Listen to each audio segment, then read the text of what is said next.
So blending of coffee is something that's been around for a very long time,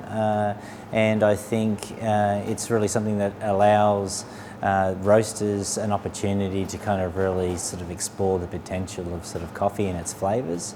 I always sort of say to people that to think about sort of blending as being something that is very similar to or akin to a chef being in a restaurant. Where you sit down and you're presented with this plate of food, and on the plate you've got lovely carrots, and you've got some potato and some peas and a lovely little piece of meat, and all together each element is delicious on its own, but if combined and balanced correctly, the overall experience is really quite superb. And so I kind of think of coffee blending exactly like that, and I think we're sort of at that point where I think the single origin coffees that are on offer are still very popular and quite strong, but I think we're now at that sort of point of curiosity where we have this lovely single origin coffee here and this lovely single origin coffee here, and so what happens if we put the two together? And so the sort of blending is certainly something that is becoming more and more popular again. I think one of the things about blending is that it certainly has an applied level of assurance of quality in the cup, and I certainly would say to people as well, it's definitely not a means of masking lower grade coffee, absolutely not, and I think that's kind of has carried a bit of that sort of stigma in the past, but I think you always have to start with really good quality green coffee, and I think you can make a blend as simple and as transparent as possible, or you can make it really complex and have lots of different character to the coffee, which I think is important. I think one of the things that when looking at sort of creating a new blend, I think for myself personally, sort of that 3 coffees does sort of represent about the right kind of balance, and I'm seeking to look for a coffee that initially has, like building a house, it provides me this sort of foundation, or a solid foundation that allows me sort of this foil to sort of tack on all the sort of interesting flavours and top notes. So what we're looking at when we're creating a blend, I think of basically what my base flavour is going to be. So some of the areas or coffees that I'm looking for in terms of providing me these base flavours: Brazil naturals, so whether it's pulp naturals, full naturals, we're looking at whether yellow bourbons or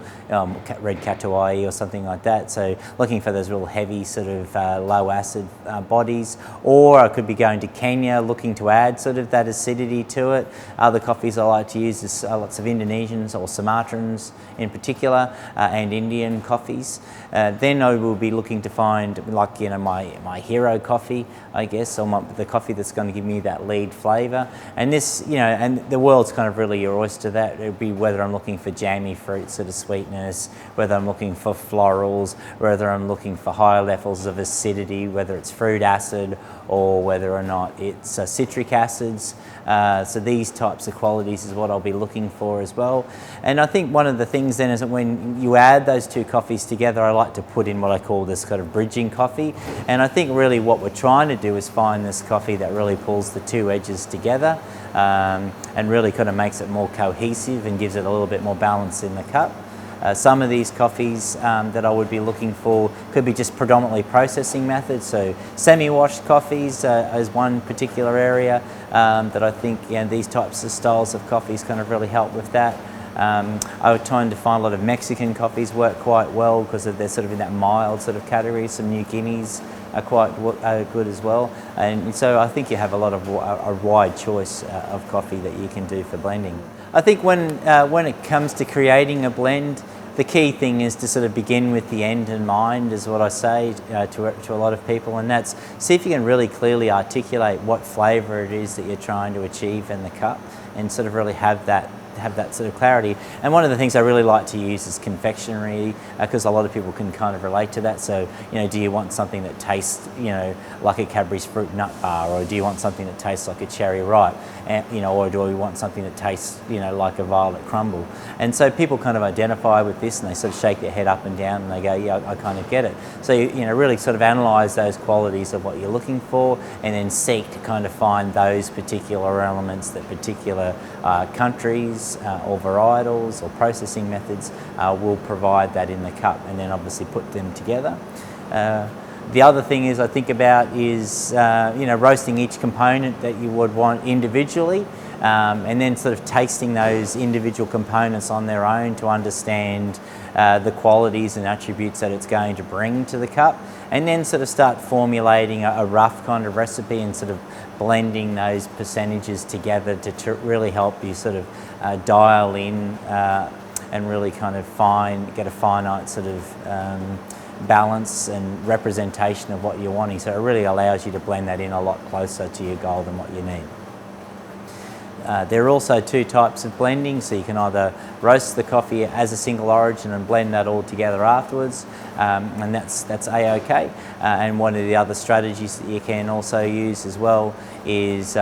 mixing all of the green coffee together and roasting that together at the same time in the roaster. And then the third concept that you could possibly look at is separating your green coffee into density, and then roasting all of your soft coffee together as one component, roasting your hard coffee together as a separate component, and then putting everything together afterwards to create the finished product. So there's sort of some different strategies that one can use to creating a coffee blend.